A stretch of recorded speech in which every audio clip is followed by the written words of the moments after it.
Here is firewood and food for 2 weeks. I am going to the Maldives with my wife, and I am taking all of your savings." Those were the exact words my son, Ethan, said to me as he closed the door of this snow-covered cabin 150 miles from the city. 150 miles of absolute nothing. Just trees, silence, and a cold that cuts right through to your bones. He took my phone from the table. He slipped it into his pocket as if it were his. As if I had no right to call for help. As if my life no longer mattered. "Oh, I changed the locks on the apartment." He shouted that from the car window with a smile that chilled me more than all the snow in the world. Jessica, his wife, was at the wheel, laughing at me. At the stupid old woman who worked her entire life, who raised her son alone after his father died, who saved every penny to have something decent in her old age. And now they were going to the Maldives with my money. With the $75,000 my late husband and I scraped together over 40 years of sacrifice. I watched them drive away down the snow-covered dirt road. The car disappeared between the trees, and the silence swallowed me whole. I am 68 years old. I am alone. I have no phone. I have no way to get out of here.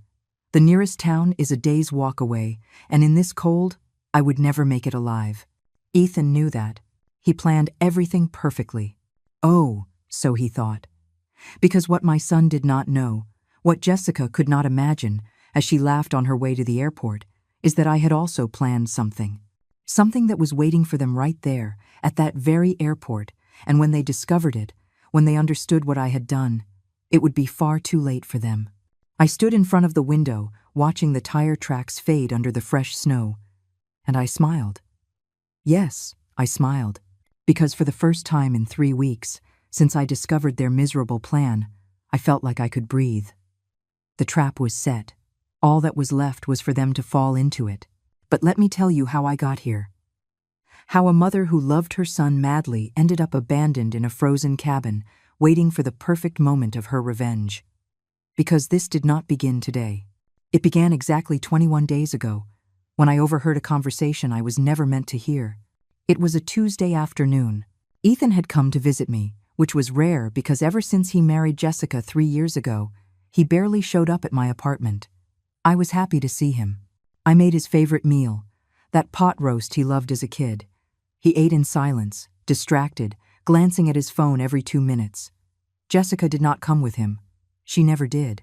That woman hated me from the day I met her, even though I always tried to be kind, to accept her, to love her like a daughter. After dinner, Ethan excused himself and went out onto the balcony to make a call. He said it was work. I stayed in the kitchen washing dishes, but the window was open. I did not mean to listen. It was fate, or maybe God, putting me in the right place to discover the snake I had raised. The old woman does not suspect a thing. I heard Ethan's voice, clear as water, that voice that used to sing me lullabies when he was little. That voice that told me I love you, Mom, every night before bed. I already spoke to the owner of the cabin. We drop her off there with supplies and head straight to the airport. I am changing the locks tomorrow. By the time anyone finds her, if they ever find her, we will be in the Maldives spending her money. My hand stopped under the water. The plate slipped and crashed into the sink. But Ethan did not hear it. He kept talking. "Jessica, baby, in 2 days, we will be rich. $75,000. Enough to start over in another country if we want. The old woman has no one else. No siblings. No close friends. No one is going to ask about her until it is too late." I felt the floor move beneath my feet. I had to grip the edge of the sink to keep from falling. My son, my only son, the boy for whom I sacrificed everything, my dreams, my youth, my entire life. He was planning to abandon me to freeze to death in an isolated cabin. And the worst part, the part that shattered my soul, was hearing him laugh, laughing while he talked about my death as if it were a technicality, a minor detail in his perfect plan. I dried my hands slowly. I took a deep breath. And in that moment, something inside me changed. I was no longer Margaret, the loving, self-sacrificing mother. I was someone else, someone who had been pushed too far, someone who had nothing left to lose. Ethan walked into the kitchen, smiling. "Sorry, Mom. That was important." His voice was so sweet, So fake. I smiled back at him. Do not worry, my love. And I hugged him. I hugged him tight while he remained clueless that I had heard every word, that I knew every detail of his betrayal, that from that moment on, the game had changed. That night, after Ethan left, I did not cry. I did not scream. I did not break anything. I sat in my favorite armchair, the same one where my husband died 5 years ago, and I thought with absolute clarity, if my son wanted to play dirty, I was going to teach him who invented the game, because he forgot something important. I did not make it to 68 by being a fool. I survived poverty, widowhood, years of working double shifts to give everything to that ungrateful son. And if I have learned anything in this life, it is that when you are pushed to the edge of a cliff, you either fall or you learn to fly. I picked up my phone and called the only person I could trust. Catherine, my friend of 30 years. The woman who was with me when I buried my husband. The smartest lawyer I know. Catherine, I need your help. My voice sounded calm, cold, different. I need this to stay between us. It is about Ethan, and I need to act fast. She did not ask any questions. She just said, "Come to my office tomorrow." And she hung up. That is how real friends are. They do not need explanations. They just need to know you need them. That was the night the mother died and the strategist was born. The night I stopped being a victim and became a player. Because Ethan made a fatal mistake. He underestimated me. He thought that because I was old, I was weak. He thought that because I was his mother, I would forgive anything. But there are betrayals that cannot be forgiven. And there are mothers who, when they awaken with fangs. Now I am here, in this frozen cabin, surrounded by snow and silence. Ethan thinks he has won. He thinks he is on his way to his tropical paradise with my money in his pocket and a clear conscience. But what he does not know, what he is about to discover at that airport, is going to shatter him more than any cold. Because revenge, when served ice cold, when cooked with patience and precision, is the bitterest dish of all. And I, Margaret, have been cooking it for 3 weeks. The day after I overheard that cursed conversation, I got up at 5 o'clock in the morning. I had not slept at all. Every time I closed my eyes, I saw Ethan's laughing face, heard his words like knives stabbing into my chest. The old woman does not suspect a thing. Those words spun in my head like a broken record. But I was not going to let myself be destroyed. Not after everything I had survived. I showered, got dressed in my gray suit, the one I wore for important occasions, and left my apartment at 7 o'clock sharp. Catherine's office was on the other side of town, but I needed to walk. I needed to feel the cold morning air to keep my mind clear. Because what I was about to do required precision. One single mistake, and Ethan would win. One single false move, and I would end up frozen in that cabin with no one ever knowing the truth. I arrived at 8:30. Catherine was already waiting for me with 2 steaming cups of coffee. She is 56 years old, with short hair and a few gray streaks she never bothered to dye, and a gaze that can read people like open books. When she saw me walk in, she knew immediately that something terrible had happened. "Tell me everything, Margaret, and do not hold anything back." Her voice was firm, but warm. I sat across from her and told her every detail, the call on the balcony, Ethan's exact words, the plan to abandon me in the cabin, the $75,000, the Maldives, everything. As I spoke, I felt the words burn my throat, but I did not cry. I had no tears left for that son. Catherine listened in silence. When I finished, she stared at me for a long minute. Then she spoke with the kind of calm that only lawyers who have seen the worst of humanity possess. "We have 3 weeks, you said. That is enough time, but we need to move fast. First, the money. You need to protect it right now." She pulled out a folder and started writing. "We are going to open a new account at a different bank. In your name only. Today, we transfer 80% of your savings. We will leave some in the old account so Ethan does not get suspicious, but the bulk of it will be safe. Second, we need evidence of his intentions. That is trickier, but I know someone who can help us." "Who?" I asked, though at that moment I would have accepted help from the devil himself to stop Ethan. "Vincent. He is a private investigator. He has worked with me on several family fraud cases. He is discreet, fast, and does not ask unnecessary questions. I am going to ask him to follow Ethan and Jessica. If they are planning anything else, he will find out. And if there is anything they can use against you or in your favor, we will know before they do. A shiver ran down my spine. This was real. I was about to spy on my own son, to build a case against him as if he were a common criminal. But then I remembered his words. By the time anyone finds her, if they ever find her, and the guilt evaporated. He stopped being my son the moment he decided to leave me to die. Do what you have to do, Catherine. I will do my part. I am going to act like I know nothing. I am going to be the loving mother, the foolish old woman he thinks I am. And when the time comes, I will be ready. Catherine nodded and picked up her phone. In less than an hour, I was sitting in a different bank opening a new account. The representative, a young woman with glasses and a professional smile, explained all the details. We transferred $60,000. I left $15,000 in my old account, enough that Ethan would not notice anything strange if he checked, but not so much that he could steal my entire future. When I walked out of the bank, I felt like I could breathe for the first time in 24 hours. The money was safe. At least there was that. But the hardest part remained. Pretending. Acting as if my heart was not broken into 1,000 pieces. As if I did not know that my only son wanted me dead. That same afternoon, Ethan called me. Mom, Jessica and I were thinking about taking you to a friend's cabin for a few days. You know, so you can rest, get some fresh air. It would do you good to get out of the city. His voice sounded so convincing, so concerned. I could almost believe he actually cared. Oh, my love, what a lovely thought, I replied in the sweetest tone I could manage. But I do not want to be a bother. I know you two are busy. It is no bother, Mom. We insist. It is all arranged. We leave in 2.5 weeks. Pack warm clothes. It is going to be cold, but you will love the place. It is very peaceful. Peaceful.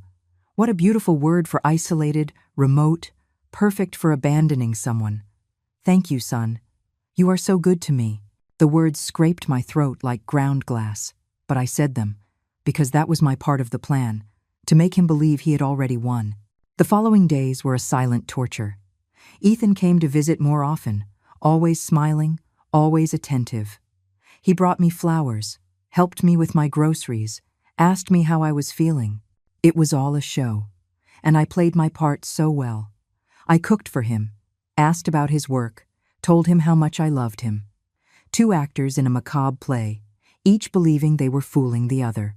But while I acted during the day, at night I met with Catherine and Vincent.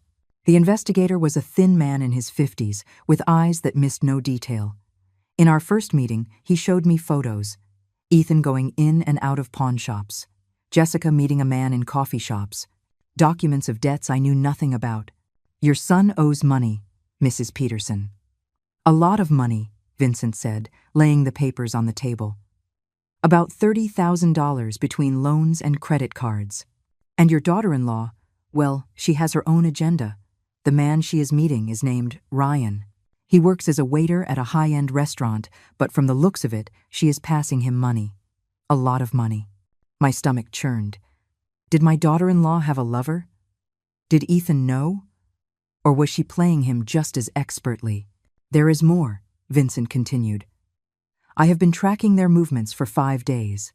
They bought plane tickets to the Maldives, just 2 tickets, in the names of Ethan and Jessica. They leave on the exact same day they plan to leave you at the cabin. But here is where it gets interesting. Ryan also bought a ticket to the same destination, for the day after. Catherine and I looked at each other. The full picture was starting to form, and it was worse than I had imagined. Jessica was not just planning to steal my money with Ethan. She was planning to abandon him too, to take everything and run off with her lover. My son was an idiot, a cruel idiot, but an idiot nonetheless. We need more evidence, Catherine said. Something we can use legally. Vincent, can you record a conversation between them? Something that proves the plan? Already did. Vincent pulled a small recorder from his briefcase, last night in their apartment. They talked about everything. how they are going to leave you, changing the locks, transferring the money. They even mentioned that if you do not survive the cold, it would be easier because there would be no police report. It is all here. My hands trembled as I reached for the recorder. Catherine stopped my hand before I could press play. Do not listen to it, Margaret. Not now. You have to keep a clear head. We have what we need. Now comes the final part. The strike. What are we going to do? I asked, though a part of me already knew the answer. We are going to let them take you to the cabin. You are going to act as if you know nothing. And when they get to the airport, thinking they have won, the police will be waiting for them. With this recording, with the fraudulent documents, with everything. We are going to destroy them legally before they even step on the plane. But I will be alone in that cabin, I said. What if something goes wrong? You will not be alone. Vincent is going to follow them from a distance. The moment they leave you there, he will come for you. He will get you out of there within a few hours. We just need Ethan and Jessica to believe they have won long enough for them to get to the airport. It was risky. It was painful. But it was perfect. I nodded slowly. Let us do it. The next few days were the strangest of my life. I knew exactly what was going to happen. I knew every detail of Ethan's plan. And still, I had to wake up every morning and act as if my world were normal. As if my son was not counting the days until he abandoned me in the middle of nowhere. As if every hug he gave me was not a lie wrapped in betrayal. But I was counting, too. Counting the days until the trap would spring. And in the meantime, I prepared each piece of my revenge with the precision of a watchmaker. Because if there is one thing I have learned in 68 years of life, it is that patience is the most powerful weapon there is. The impulsive make mistakes. The patient win wars. A week before the trip, Ethan showed up at my apartment with some papers. Mom, I need you to sign this. It is just a temporary power of attorney, so I can manage your accounts while you are resting at the cabin. You know, pay your bills, that kind of thing. His smile was so natural, so rehearsed, I could almost believe he actually cared. I took the papers and read them slowly. Of course, they were a trap. With my signature, Ethan would have full access to my money. He could empty the entire account, and I would be powerless to stop him. I looked my son in the eyes.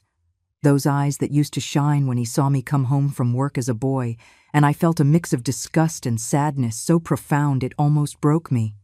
Of course, son, I trust you. I signed with a trembling hand, but not from fear. It was from contained rage. He did not know that those papers were worthless, because the real money was no longer in that account. I let him take the documents, believing he had made his masterstroke. I let him smile victoriously as he said goodbye with a kiss on my forehead that burned my skin like acid. When he left, I called Catherine. I signed. He has access to the account with $15,000. Let him take it whenever he wants. That will be additional evidence of theft. She confirmed that everything was ready. Vincent had installed tiny cameras in strategic places, one on the dashboard of Ethan's car, another in their living room. We wanted to document everything, every word, every move, and Vincent delivered. 2 days before the trip, he showed me a video that chilled my blood more than any winter wind. It was Ethan and Jessica in their apartment, toasting with wine. The quality was perfect, the audio crystal clear. To the foolish old woman who is going to make us rich, Jessica said, raising her glass. Ethan laughed. He clinked his glass with hers and then kissed her. I already checked the account. 75,000, clean. As soon as we sign the transfer, we are gone. And she stays in her frozen cabin, thinking we are good people. His voice was as casual as someone talking about the weather. But then Jessica said something that not even Ethan expected. Did you buy my separate ticket to meet up with Ryan? Because I do not plan on staying with you any longer than necessary. As soon as we get to the Maldives and secure the money, you go your way, and I will go mine. We had a deal. The look on Ethan's face in that video was almost comical. He froze with the glass in his hand. What are you talking about? His voice sounded broken, confused. Oh, please, do not play dumb. Jessica laughed. Did you really think I wanted to spend my life with an indebted loser like you? You are a means to an end, Ethan. You always were. Ryan and I are going to enjoy that money while you finish paying off your pathetic debts. Ethan shot up from his seat. He was trembling. But this was your idea. You convinced me to leave my mother in that cabin. You planned everything, and you agreed to it without a second thought. Jessica replied coldly. So do not come to me now playing the victim. We are both trash, darling. The difference is, I accept it. I paused the video. I could not watch anymore. Vincent was beside me, silent. Mrs. Peterson, there is something else you need to know. His voice was careful, like someone about to deliver bad news. Your granddaughter, Sophie. The girl is staying with a neighbor during this time. Ethan told her you were sick and needed to rest far away. The girl knows nothing about the real plan. Sophie, my little 12-year-old Sophie, the only pure light left in this rotten family.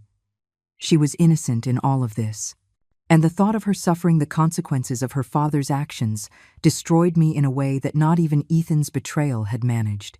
She cannot know anything about this until it is over, I told Vincent. Promise me the girl will be protected. I do not want her to see her father being arrested. I do not want her to carry that trauma.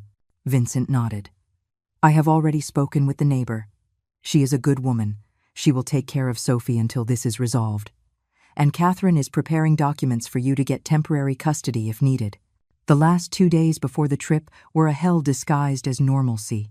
Ethan would come by every morning to make sure I was packing the right things. Warm clothes. Mom, it is going to be very cold.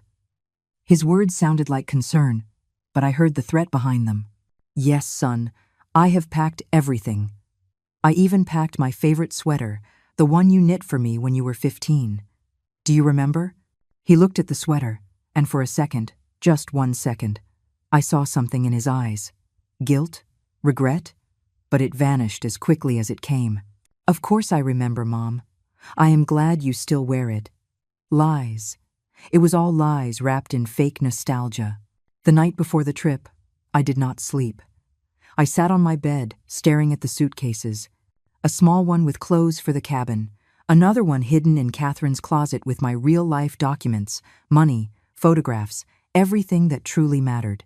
Because I knew that after tomorrow, nothing would ever be the same. I would win the battle, but I would lose my son forever. And that truth weighed on me more than any revenge. At 6 o'clock in the morning, Ethan knocked on my door. He was already dressed, with a smile that did not reach his eyes. Ready for your adventure, Mom? Jessica is waiting in the car. I grabbed my small suitcase, the one they could see, and walked out of my apartment. Maybe for the last time. Maybe forever. The drive was silent. Jessica drove, staring at the road with that bored expression she always had when she was near me. Ethan was in the passenger seat, checking his phone, probably calculating how much money they would spend in their tropical paradise. I was in the back, watching out the window as the city grew smaller and smaller until it disappeared. After 3 hours, the landscape changed completely. There were no more buildings or people, only trees, mountains, and snow. So much snow. The highway turned into a dirt road, and then barely a trail between the trees. Finally, after 4.5 hours of driving, we arrived at the cabin. It was worse than I had imagined. An old wooden structure, isolated in the middle of a clearing surrounded by dense forest. There were no other houses in sight, no signs of civilization, just the white silence of the gently falling snow. Ethan got my suitcase out and carried it inside. The cabin had a single room with a small bed, a wood-burning stove, a table, and 2 chairs. In the corner was a pile of firewood. On the table, a box of canned food. Preserves, soups, beans. Here is firewood and food for 2 weeks, Ethan said, gesturing to everything like a tour guide. The water is in that tank. You have to ration everything because no one is coming until I get back for you. When are you coming back? I asked, my voice trembling. I played my best role of a frightened old woman. In 2 weeks, Mom. I promise. It is going to be a good rest for you. You will see. He hugged me. It was an empty, mechanical hug, but I held on, because I knew it was the last time I would hug my son before I destroyed his life. Jessica did not even get out of the car. She stayed there with the engine running. Ethan took my phone from the table where I had strategically left it. I am taking this because there is no signal out here anyway. I do not want you to get frustrated trying to call. Ethan headed for the door. I followed him. And then, just before getting into the car, he turned around with that icy smile. "Oh, I changed the locks on the apartment," he shouted from the car window as Jessica sped off. "In case you were wondering." I watched them drive away. The car's tires left deep tracks in the snow, and when they disappeared among the trees, when the sound of the engine faded completely, I just stood there, alone, with the wind cutting my face and the cold seeping into my bones, and I smiled. I smiled because I knew that at that very moment Vincent was following them from a distance. Because I knew that in exactly 6 hours, when they arrived at the airport, the police would be waiting for them. Because I knew that my son had just made the biggest mistake of his miserable life. I went into the cabin and closed the door. I reached under the mattress and pulled out the satellite phone that Vincent had hidden there 2 days before. I dialed Catherine's number. "I am inside. They are gone. Activate the plan. Consider it done," she replied. "In 6 hours, this will be over. Hang in there, Margaret. It is almost finished." I hung up and sat on the bed. I looked around that cold, miserable cabin where my son had intended to leave me to die, and I waited. Because revenge is not rushed. Revenge is savored slowly, like the finest of wines, and mine was about to be served. The hours in that cabin passed like centuries. I lit the wood-burning stove because the cold was real, biting. The kind of cold that reminds you that death can come quietly if you let your guard down. I sat near the fire with the satellite phone in my hands, looking at the clock every 5 minutes. Ethan and Jessica had been on the road to the airport for 3 hours now. 3 hours believing they had won. 3 hours imagining tropical beaches and my money slipping through their dirty fingers. But I knew the truth.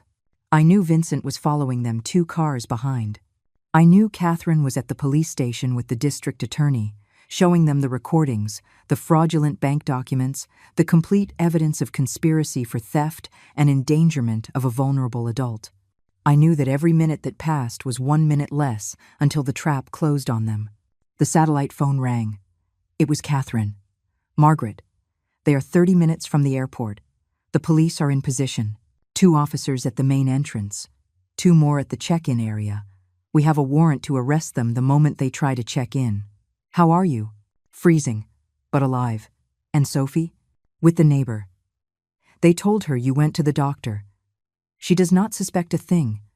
When this is over, we will talk to her, but for now, she is safe and calm. Thank you, Catherine, for everything." My voice broke a little. "I do not know what I would have done without you.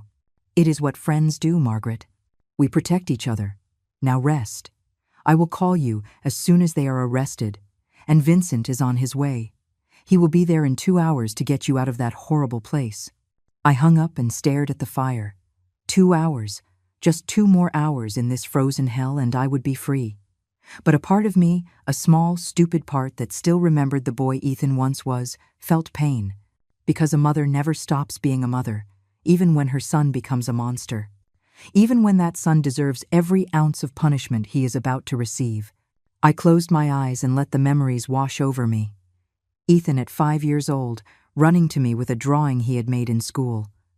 "Look, Mommy, it is you and me in a castle." Ethan at 10, crying in my arms because some kids made fun of him. "Do not listen to them, my love. You are perfect just the way you are." Ethan at 16, hugging me tight the day we buried his father. "I am not going to leave you alone, Mom. I promise." All those broken promises, all that love turned to ashes. Where did it all go wrong? Was it my fault for giving him too much? For protecting him so much that he never learned the value of sacrifice? Or are some human beings just born with a void that no amount of love can fill? The phone rang again. This time it was Vincent. "Mrs. Peterson, I am 20 minutes from the cabin. Is everything okay in there?" "I am fine. Just cold." "Have they reached the airport yet?" "They just entered the parking garage." I am watching them from my car. Ethan looks relaxed, even happy. Jessica is touching up her makeup. They have no idea what is waiting for them. The police are ready. In 10 minutes, when they walk into the terminal, it will all be over. 10 minutes. My heart started to beat faster. Not from fear, but from anticipation. from that dark pleasure that comes when you know justice is about to fall upon those who have wronged you. Stay on the line, Vincent. I want to hear what happens. Understood. I will leave the phone on. Hold on. I heard muffled sounds, footsteps, the sound of the wind.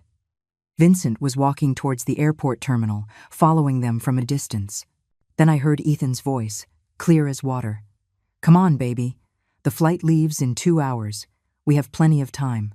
I cannot wait to be on the beach, Jessica replied with that sharp voice that always irritated me. Away from this boring country and your burdensome mother. Soon, my love. Soon, Ethan sounded euphoric. And with $75,000, we can stay for 6 months if we want. Maybe we will never come back. There was a silence. Then I heard faster footsteps. And then the authoritative voice of a police officer. Ethan Peterson? Jessica Vargas? Yes? Ethan's voice changed instantly. It sounded confused, alarmed. What is going on? You need to come with us. There are charges against you for bank fraud, aggravated robbery, and endangerment of a vulnerable adult. You have the right to remain silent. What? This is a mistake, Ethan was shouting now. We have not done anything. Let me go. Jessica also started screaming. This is harassment. You cannot just arrest us like this. Call my lawyer. Ma'am, calm down, or we will have to handcuff you for disturbing the peace. The officer's voice was firm. Trained. We have video evidence, audio recordings, and fraudulent bank documents. You are both coming with us. There was a struggle, shouts, the sound of handcuffs closing, and then something I did not expect. Ethan yelled with true desperation. It was her idea. Jessica made me do it. I did not want to do this. I made you? Jessica's voice was pure venom. You were the one who signed the papers. You were the one who changed the locks. Do not blame me, you coward. You are both culpable, the officer intervened. And you can explain it to the judge. Let us go. The sounds grew more distant. Vincent came back on the phone. They are putting them in the patrol car now. People at the airport are staring. This is going to be on the news, Mrs. Peterson. Your son has just been publicly humiliated. Good, I said with a calm I did not recognize myself. Let the whole world know what kind of person he is. I am on my way now. I will be there in less than 2 hours. Get ready to leave. It is very cold, and it is going to get dark soon. I hung up and sat in that frozen cabin, processing what I had just heard. It was done. Ethan and Jessica were arrested. My money was safe. Justice had been served. So why did I feel this emptiness in my chest?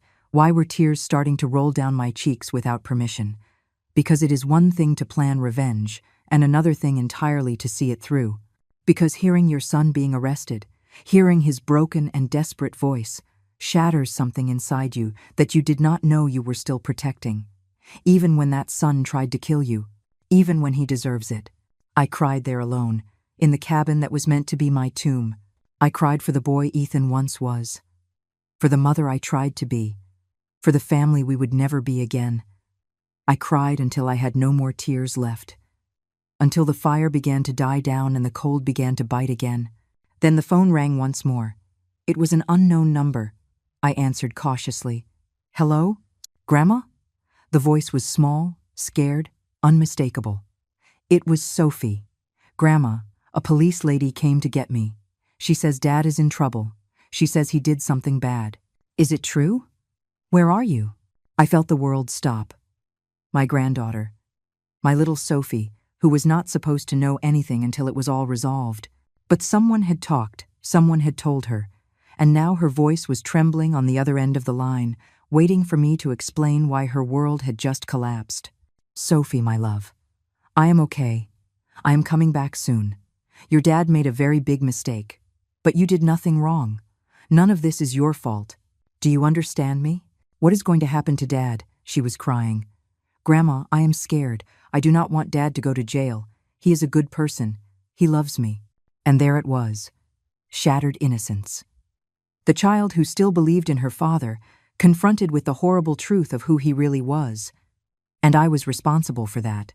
I had set in motion this machine of justice that was now grinding up everyone in its path, including this innocent child who deserved to carry none of this. My love, your dad does love you. But sometimes people we love do very bad things, and they have to pay for those things. When I get back, we will talk properly. I will explain everything. But right now, I need you to be strong. Can you do that for me? She sobbed. I do not want to be strong. I want everything to go back to normal. Me too, my love. Me too. But we cannot. Sometimes life changes, and there is nothing we can do to stop it. I love you, Sophie. Never forget that. I love you too, Grandma. The call ended. I stared at the phone in my trembling hands. And in that moment, I understood the full, brutal, devastating truth. I had won the battle against Ethan. I had protected my money. I had punished the guilty. But I had lost something far more valuable. I had broken my granddaughter. I had destroyed my family. I had sacrificed a child's innocence on the altar of my revenge. Vincent arrived an hour later. He found me sitting in the dark, the fire dead and my cheeks wet. Mrs. Peterson, we have to go. It is going to snow harder, and the road will get dangerous. I followed him in silence. We got into his car and began the journey back. The entire way, I did not speak. I just looked out the window as the snow covered everything, erasing the tracks, burying the past under white layers of forgetfulness.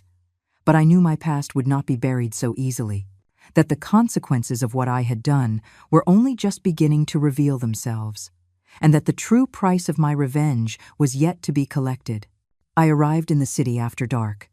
Vincent took me straight to Catherine's apartment because mine, my home of 30 years, now had changed locks and no longer legally belonged to me until a judge ordered otherwise. It was strange to feel displaced from my own life, as if the revenge I had planned with such precision had also erased my place in the world. Catherine was waiting for me with hot tea and a blanket. You look terrible, Margaret. Come, sit down. You need to rest. She guided me to her sofa and wrapped me up as if I were a child. For the first time in weeks, I felt I could let my guard down, that I could stop being the cold strategist and go back to being just a tired, broken woman. What happened at the police station? I asked after taking a sip of tea that burned my throat but made me feel alive. Catherine sighed and sat across from me. Ethan and Jessica are in custody. The charges are serious. Fraud, aggravated robbery, attempted endangerment with risk of death. The prosecutor is asking for 5 to 8 years in prison for each of them. With the recordings and documents we have, it is almost impossible for them to get off. 5 to 8 years.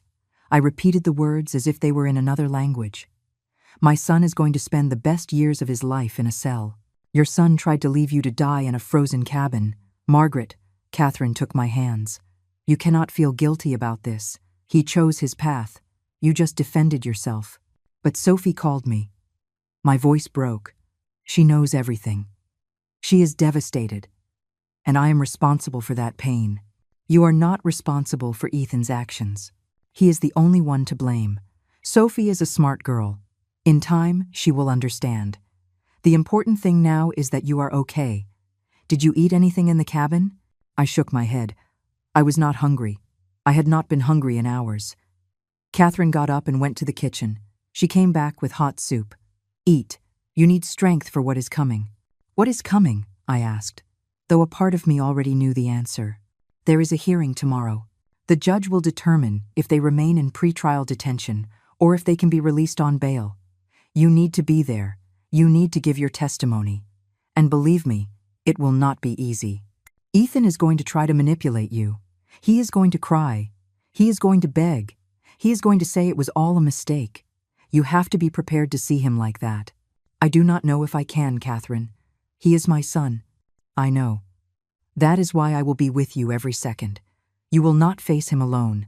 That night I slept in Catherine's guest room, but I did not rest. Every time I closed my eyes, I saw Ethan's face as a child. I heard Sophie's voice crying. I felt the cold of the cabin seeping into my bones. I got up 3 times to walk around the living room, to look out the window, to try to process everything that had happened in such a short time. At 6 o'clock in the morning, Catherine knocked on my door. It is time to get ready. The hearing is at 9. You need to look strong, confident. They are going to try to make you look like the villain. Do not let them. I showered, dressed in a simple brown suit, and pulled my hair back. When I looked in the mirror, I saw a woman I did not recognize. I had deep dark circles under my eyes, wrinkles that seemed to have multiplied in days, and a hard look I had never seen in myself before. Revenge had transformed me into someone different. I did not know if that was a good thing or a bad thing. We arrived at the courthouse at 8:30. There were reporters outside. Vincent was right. This had made the news. Elderly woman nearly murdered by her own son in plot to steal her inheritance. The headlines were sensational and horrible, but true. Catherine shielded me from the cameras as we went inside. The courtroom was cold and impersonal. Gray walls, fluorescent lights, the smell of old paper and disinfectant. I sat in the front row. 5 minutes later, they brought in Ethan and Jessica. They were wearing orange prison jumpsuits, handcuffs on their wrists. Ethan saw me, and something in his face changed. He looked older, more tired. He looked like what he was, a man who had gambled everything and lost. "Mom," he whispered as he passed by, "please, forgive me." I did not answer.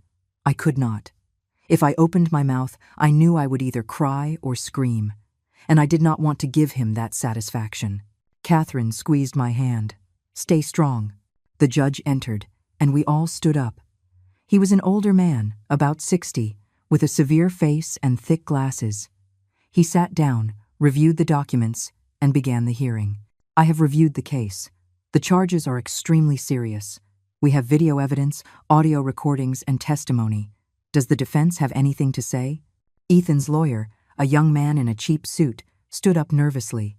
"Your Honor, my client acknowledges that he made serious mistakes, but he was manipulated by his wife, Jessica Vargas. She was the one who planned everything. My client is a victim as well." Jessica shot up. "Liar!" He signed the papers. "He changed the locks. Do not blame me for his cowardice." "Order in the court!" the judge shouted, banging his gavel. "Mrs. Vargas, sit down or you will be removed." The prosecutors stood up. "Your Honor, both defendants are equally guilty. They planned together to abandon a 68-year-old woman in an isolated cabin in the middle of winter, steal her life savings, and leave her without any means of communication or transportation. If it were not for the precautions the victim took, we would be dealing with a homicide case. We request pretrial detention without the possibility of bail." The judge looked at me. "Mrs. Margaret Peterson, do you wish to give your testimony?" I stood up on trembling legs. Catherine held my arm. "Yes, Your Honor." "Go ahead." I took a deep breath. I looked Ethan in the eyes. My son abandoned me to die. He took my phone. He changed the locks on my home. He stole my access to my savings, all while hugging me and telling me he loved me.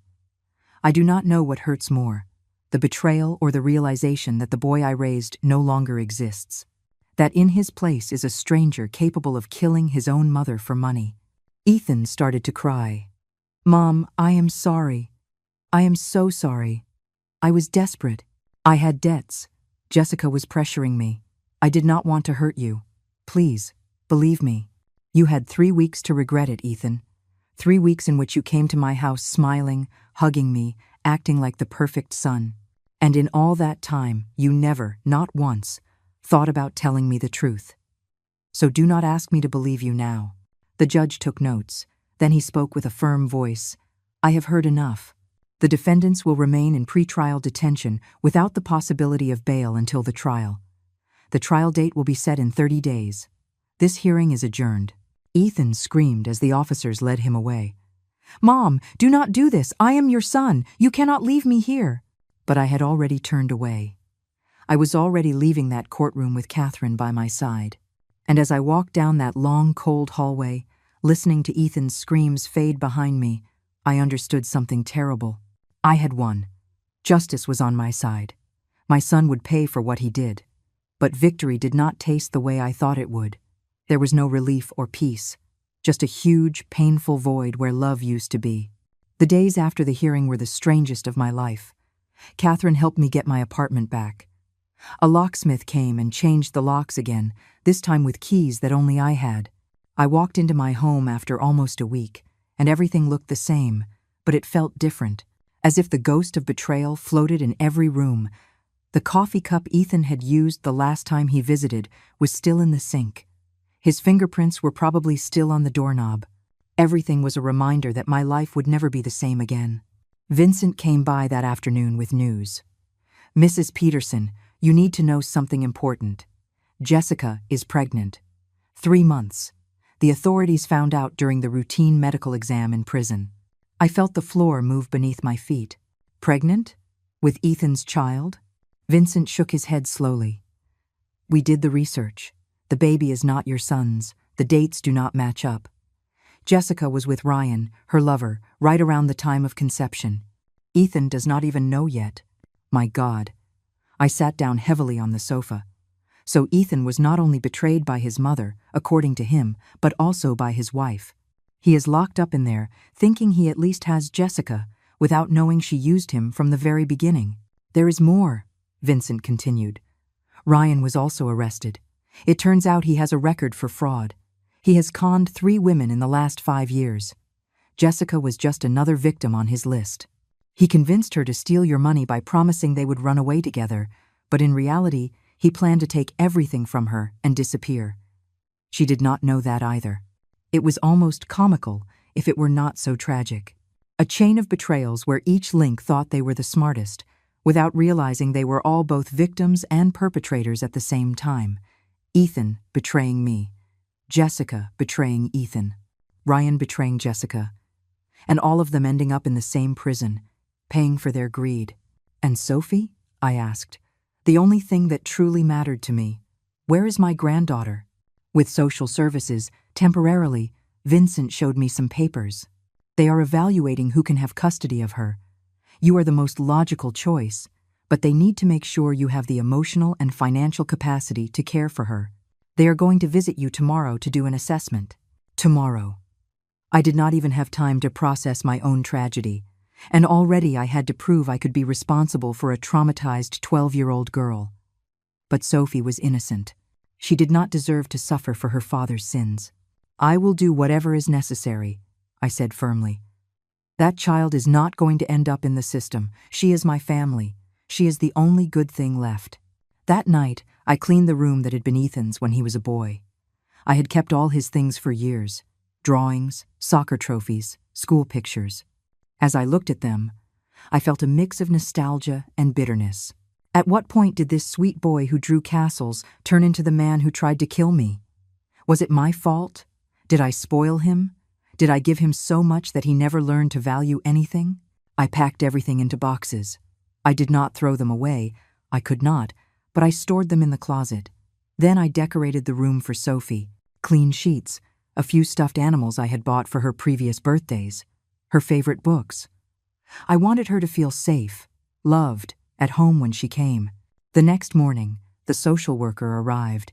She was a woman in her 40s, with a clipboard and a professional but kind expression. "Mrs. Peterson, I am Patricia Ruiz.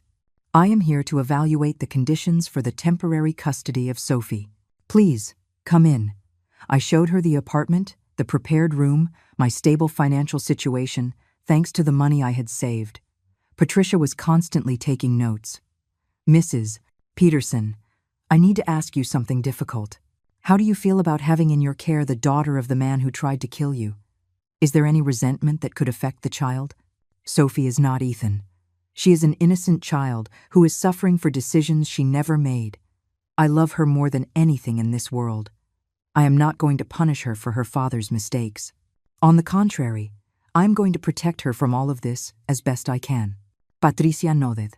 "And if Sophie wants to visit her father in prison, would you support her?" The question hurt, but I answered honestly. If Sophie wants to see Ethan, I will not stop her. He is still her father. She has the right to form her own opinion of him. I am not going to speak ill of Ethan in front of her, even if it is difficult for me. I promise that. Very well. Patricia closed her clipboard. I am going to recommend that Sophie be placed in your temporary custody, but she will need therapy, Mrs. Peterson, both she and you. This is a huge trauma for a child her age. There is an excellent child psychologist who can help you. Are you willing? I will do whatever is necessary for my granddaughter. 2 days later, Sophie arrived. The social worker brought her in the afternoon. My granddaughter got out of the car with a small suitcase and eyes swollen from crying so much. When she saw me, she just stood on the sidewalk, unsure. I opened my arms, and she ran. She ran and crashed into me with such force that we almost both fell over. "Grandma," she sobbed against my chest. "Everything is horrible. Dad is in jail. Mom Jessica does not want to see me. They say you are the one who had them arrested. I do not understand anything." I hugged her tight as Patricia watched us from a distance. "I know, my love. I know you are confused and scared, but we are going to be okay.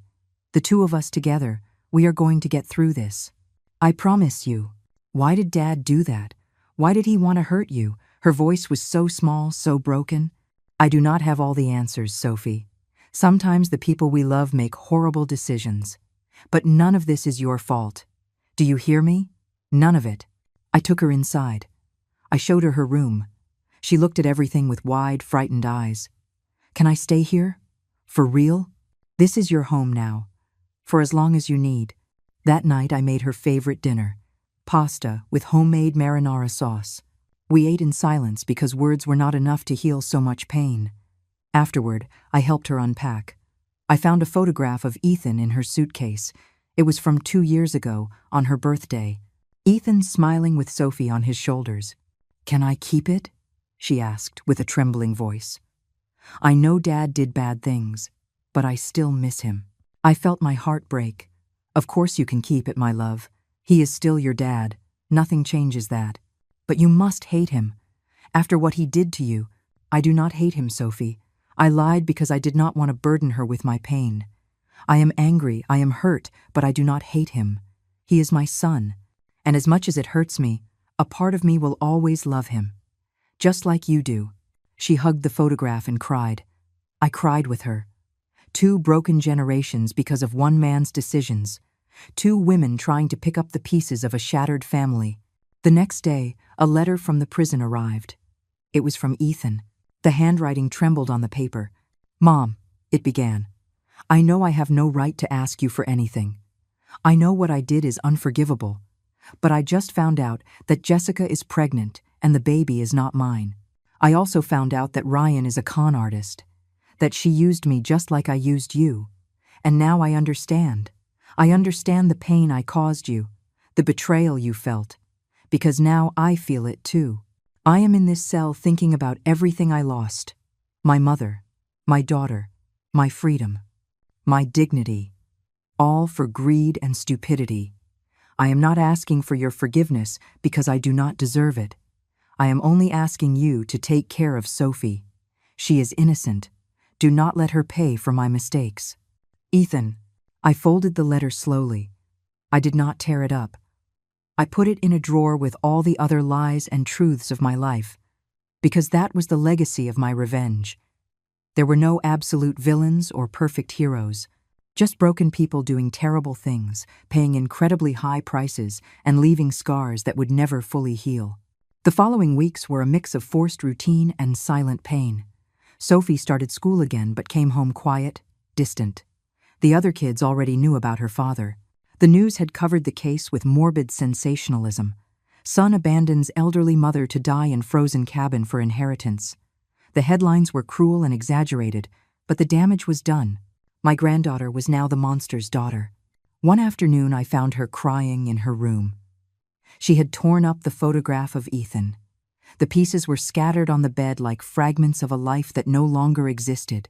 "I do not want it anymore," she said between sobs. "I hate him. I hate what he did. I hate that everyone at school looks at me like I am just like him." I sat beside her and carefully picked up the pieces of the photo. "Sophie, you do not have to hate him to be angry with him, and you are definitely not like him. You are good, you are noble, you are everything he should have been and was not. But I have his blood. The kids say that evil is inherited, that I will probably be bad too when I grow up.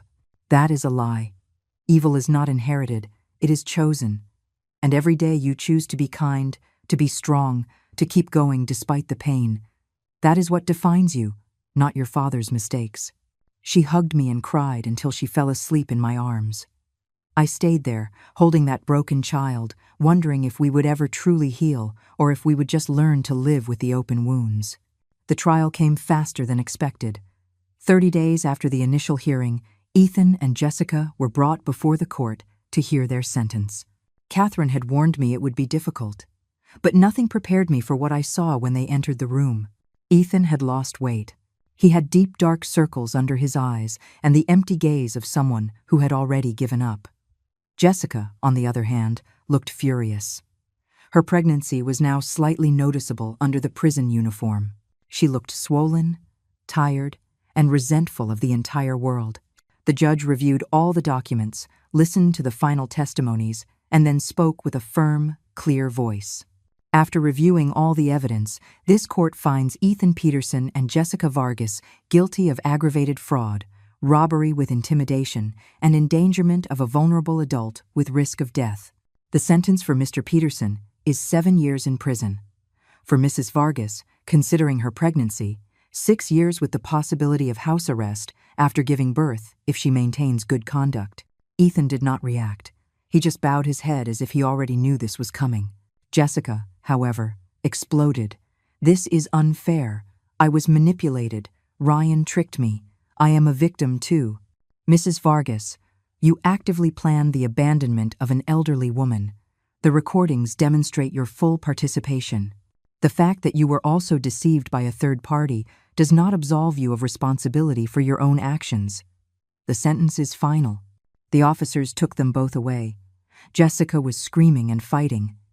Ethan just looked at me one last time before he left. His eyes said everything his words could not. "Forgive me. I love you. I am sorry." But it was too late for that. Too late for everything. Outside the courthouse, the reporters surrounded us. "How do you feel about the sentence, Mrs. Peterson? Do you think it is enough justice? Will you ever forgive your son?" The questions were like daggers. Catherine protected me and cleared a path for us to the car. On the way home, I broke the silence. "Catherine, did I do the right thing?" She glanced at me as she drove. "You did what you had to do to survive, Margaret. Ethan made his choices. The consequences are his, not yours. But Sophie is devastated. My family is destroyed. I won the case, but I lost everything else. Sometimes winning and losing are the same thing." Catherine parked in front of my building. "Now you have to decide what you do with what is left. You can stay in the pain forever, or you can try to build something new with Sophie. It will not be easy, but it is possible." That night, when I got home, Sophie was waiting for me in the living room. She had been watching the news. "How many years did Dad get?" 7 years. She nodded slowly, processing the information. "That means when he gets out, I will be 19. I will already be grown up." "Yes, my love. Do you think he will be different by then? That he will be truly sorry?" "I do not know, Sophie. Prison changes people, but not always for the better. The only thing I know is that in these 7 years we are going to move forward. We are going to heal, and we are going to build a good life together. Can I visit him?" Her voice was small, afraid of my answer. "I know what he did was wrong. I know he hurt you, but he is still my dad, and I miss him." I felt my throat tighten. "Of course you can visit him. Whenever you want, I will take you." "Really? You are not angry?" "I am angry with your dad, not with you. And you have the right to love him and miss him. Nothing he did changes the fact that he is your father." Sophie threw her arms around me. "Thank you, Grandma. Thank you for not making me hate him." 2 weeks later, we made the first visit to the prison. The place was cold, gray, full of bars and guards with expressionless faces. They checked us thoroughly before letting us pass. Sophie was trembling as we walked down the long hallways that smelled of disinfectant and despair. Ethan was waiting for us in the visiting room. When he saw Sophie, his eyes filled with tears. "Princess," he whispered. "My princess." Sophie ran to him and hugged him across the table. "Dad, I missed you so much." Ethan cried openly, without shame, hugging his daughter as if she were the only thing keeping him alive. I stayed at a distance, watching. Ethan looked at me over Sophie's head. "Thank you," He mouthed without a sound. Thank you for bringing her. I nodded in silence.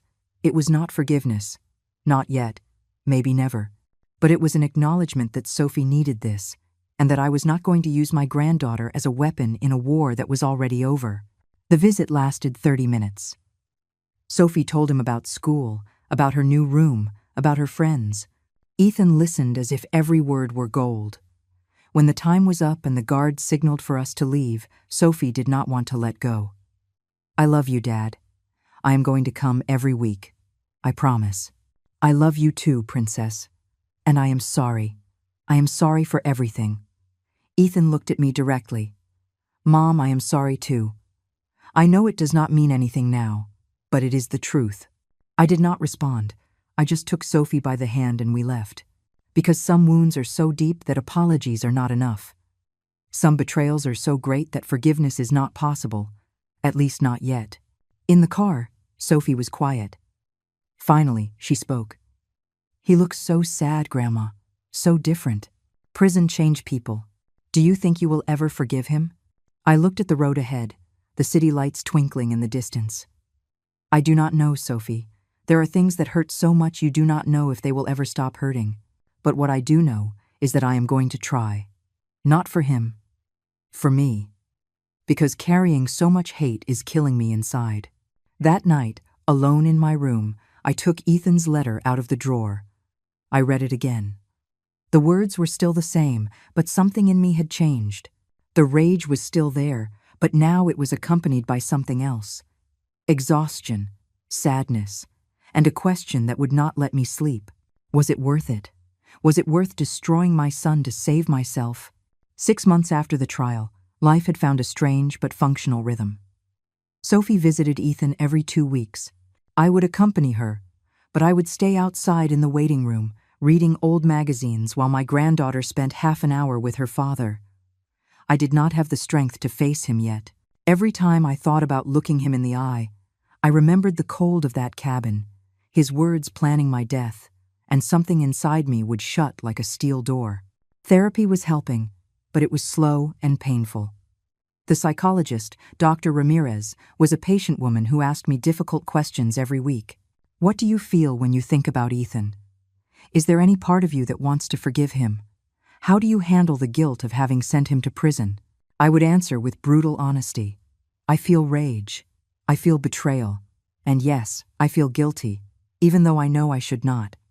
One afternoon, during our session, Dr. Ramirez confronted me. Margaret, you saved your own life. Ethan made decisions that led him to prison. You are not responsible for his actions. Why do you keep punishing yourself?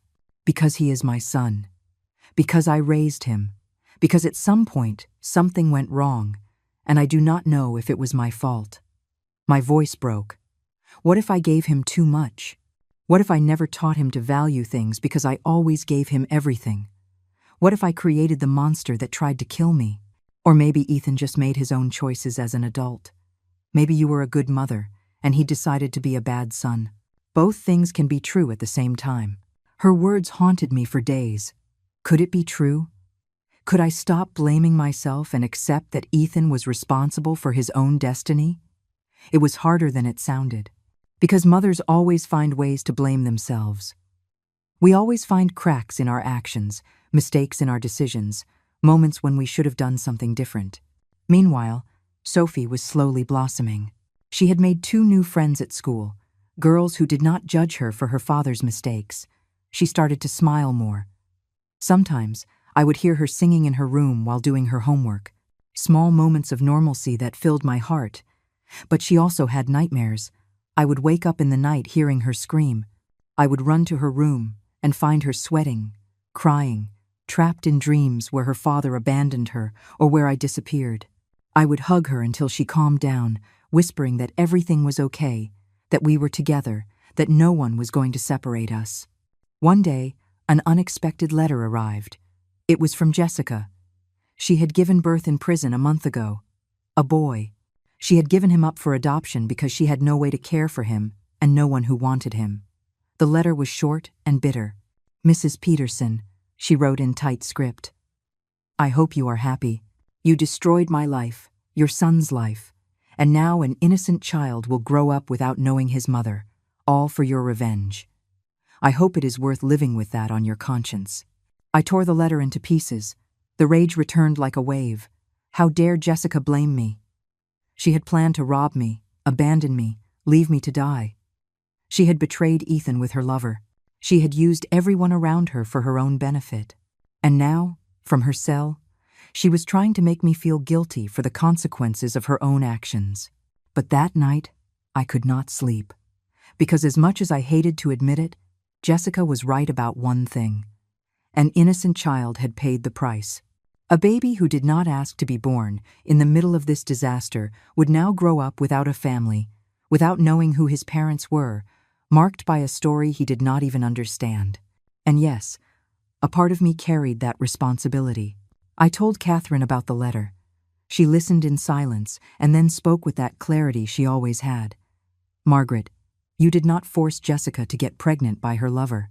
You did not force her to plan a robbery. You did not force her to betray your son. She made every one of those decisions on her own. The baby is a victim, yes, but not because of you. He is a victim of his biological parents' decisions. I know. But I cannot help feeling that my revenge came at too high a cost. Too many people suffered, and if you had done nothing, you would be dead. Would that cost have been better?" I had no answer for that, because both truths existed at the same time. I had the right to defend myself, to seek justice. But justice had dragged innocence in its wake. Sophie, Jessica's baby, maybe even Ethan himself, who had perhaps been manipulated more than I wanted to admit. 2 weeks later, Sophie asked me a question that shattered me. "Grandma, are you ever going to visit Dad with me? He always asks about you. He says he misses you, that he wants to talk to you, even just once." "I am not ready, my love. When will you be ready? It has been 7 months. He is in there alone, paying for what he did. Do you not think he has suffered enough? Sophie, what your dad did is not erased by 7 months in prison. He tried to kill me, but he is still your son, and my dad. And I know it hurts you just as much as it hurts me. I see you crying at night when you think I am asleep. I hear you talking to yourself, wondering what you did wrong. Would it not be better to talk to him? To try to understand?" Her words hit me like a fist to the stomach. She was right. Sophie, at only 12 years old, saw things I was trying to hide. She saw my pain, my guilt, my need to close this chapter in some way. "Let me think about it," I finally said. That night, alone in my room, I made a decision.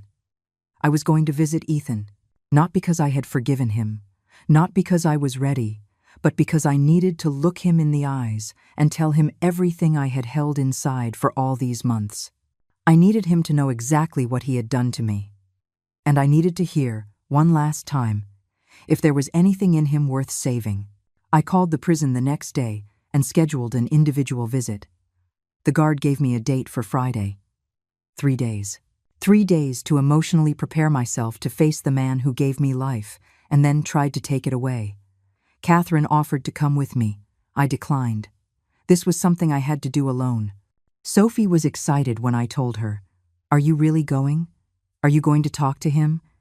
Maybe now everything can start to get better. Do not get your hopes up, my love. I am just going to talk. Nothing more." But deep down, I too had a small hope. A hope that maybe, just maybe, I would find some answer in that conversation. Some closure, some way to truly begin to heal. Friday came too quickly. I dressed carefully, as if for an important appointment. In a way, it was. It was the appointment where I would finally confront my son without lawyers, without judges, without anyone but the two of us and the raw truth between us. The drive to the prison was long. Every mile made me doubt. What was I going to say?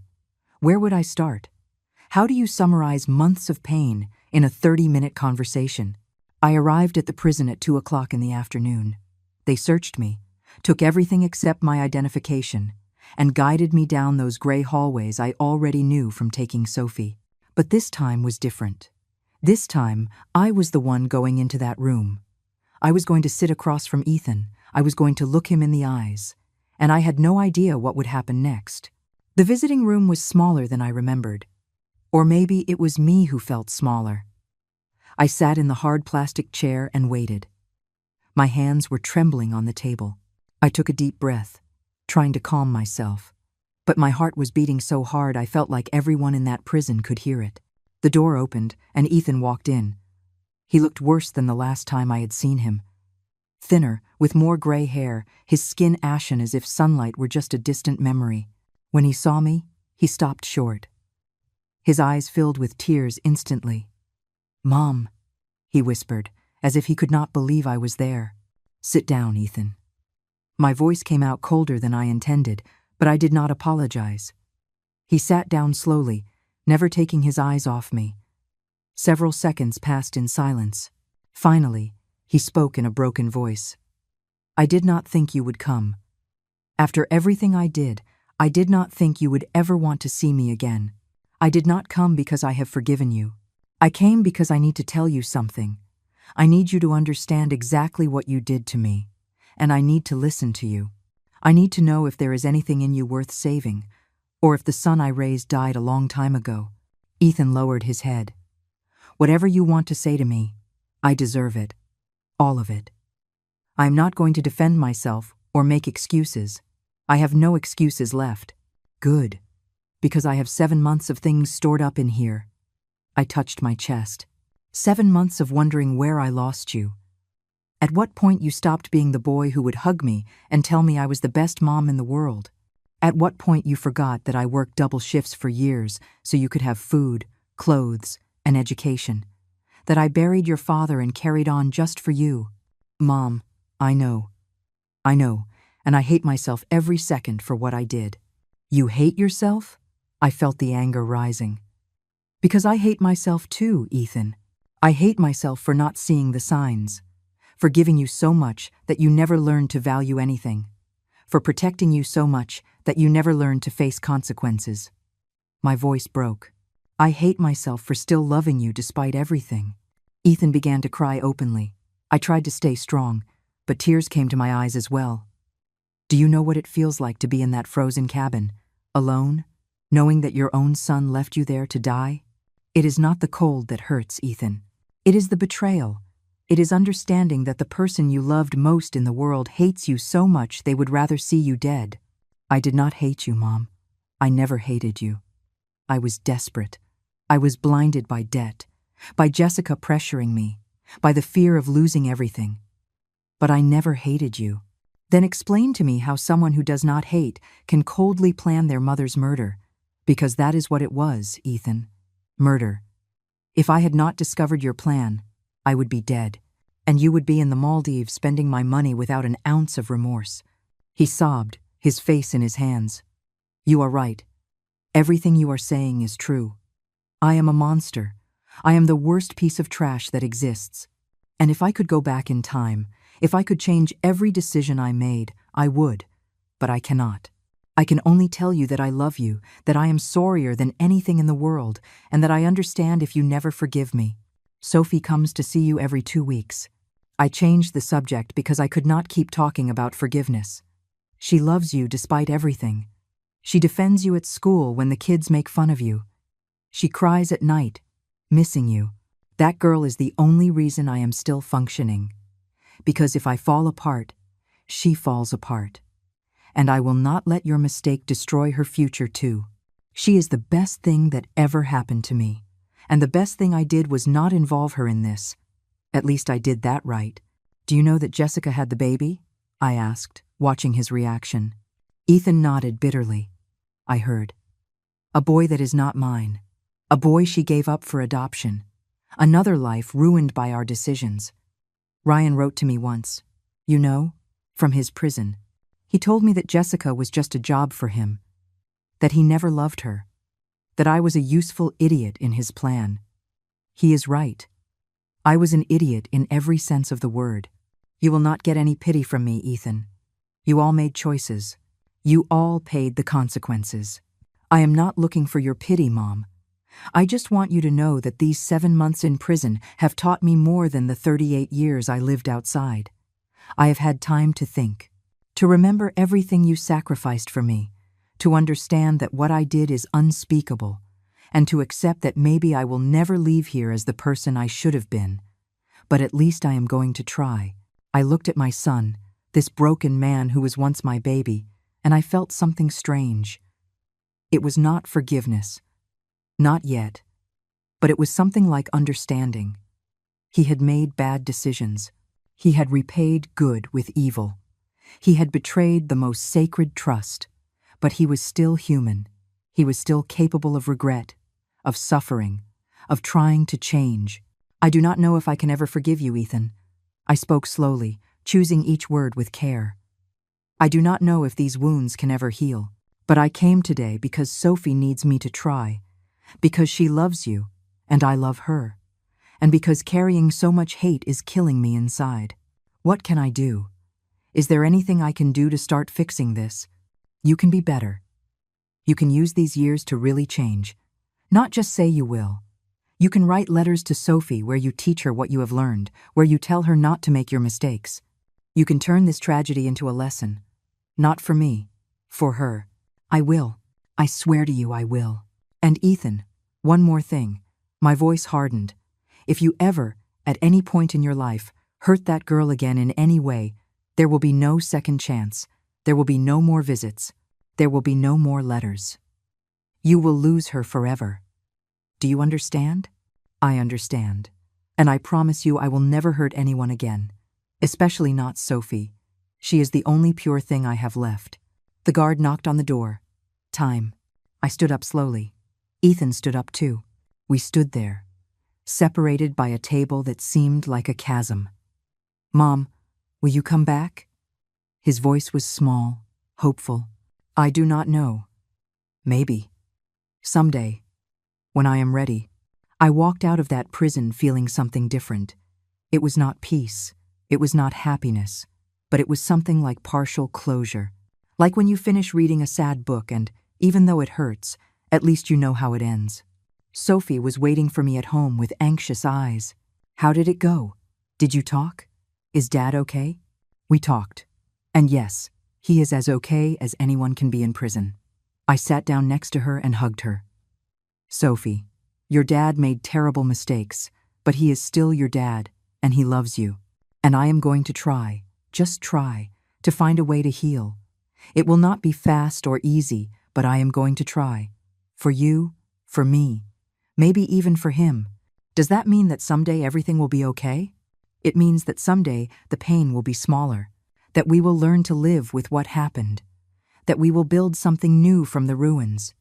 It will not be like it was before, but it will be ours. And that will have to be enough. That night, for the first time in months, I slept without nightmares. I dreamed of snow, but this time it was not threatening. It was just snow, falling gently on an empty road. And I was walking down that road, holding Sophie's hand. I did not know where it led, but I knew we were not alone. 6 months later, I received a letter from Ethan. It was different from the previous ones. He did not ask for forgiveness. He did not make excuses. He just wrote about how he had started teaching reading classes to other inmates. How he had discovered that teaching gave him purpose. How every day he tried to be a little better than the day before. At the end of the letter, he wrote something that made me cry. Mom, I have learned that redemption does not come from one single big decision, but from 1,000 small decisions every day. Deciding to be kind, deciding to help, deciding not to give up. I do not know if I will ever deserve your forgiveness. But every day I decide to try to deserve it. For you, for Sophie, for the man I should have always been. I put the letter in a box with all the others. Someday, when Sophie was older, I would give them to her, so she could understand that people are complex, that good and evil are not absolutes, that we all carry our scars and our choices. I stood in front of the window, looking out at the city. It was October again. 1 year since it all began. The snow would be coming soon. But this time, I was not afraid of it, because I had survived the coldest winter of my life, the one that came not from the outside, but from within.